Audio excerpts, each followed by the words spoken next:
isang grocery ang ninakawan. Ayon sa police investigation tsaka sa mga nakahalap nilang ebidensya at impormasyon, si Badong at si Obet yung salarin. Kaya agad silang dinakip ng mga kapulisan ngayon. Dinala sila sa presinto. Pagdating sa presinto, tinanong silang dalawa ng pulis. Kayo ba yung nagnakaw? Ay, hindi po sir, sabi ni Obet. Aminin na kasi natin pre, sabi ni Badong. Chip kami talaga yung nagnakaw eh. Kaya lang pinilit lang ako nito ni paring Obet. Wala akong pakialam kung pinilit ka o hindi. Kasangkot ka pa rin. Kaya makukulong kayong dalawa.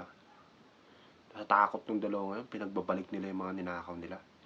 Hindi naman sila sinampahan ng kaso ng may-ari ng grocery. Kung inaakala nyo na absuelto na kayo dahil hindi nagsampa ng kaso yung may-ari, eh sa akin hindi pwede yan, sabi ng pulis. Pero dahil birthday ko ngayon, bibigyan ko kayo ng slight na parusa. Hahambalusin kayo ng 2x2 sa likuran. Ang pinakamababang bilang ay 10. Plus, bibigyan ko rin kayo ng kahilingan dahil birthday ko ngayon at feeling generous ako, sabi ng pulis eh.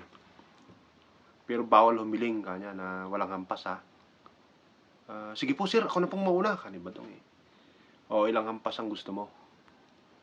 10 sir, kanya yung pinakamababang bilang. Okay, sabi niya. O ano namang kahilingan? Lalagyan po ng unan yung likod ko sir, saka hambalusin ako ng 10 beses. Okay, masusunod, sabi ng pulis. Sinampalos lang yan ng 10 beses. Tapos pagkayari niya, bumalik sa kay Obet na parang walang nangyari kasi may unan sa likod eh. O next, sabi ng pulis. Tumayo si Obet ngayon. O ikaw, ilang hampas ang gusto mo? 1,000 sir, sabi niya. Tawa si Badong ngayon.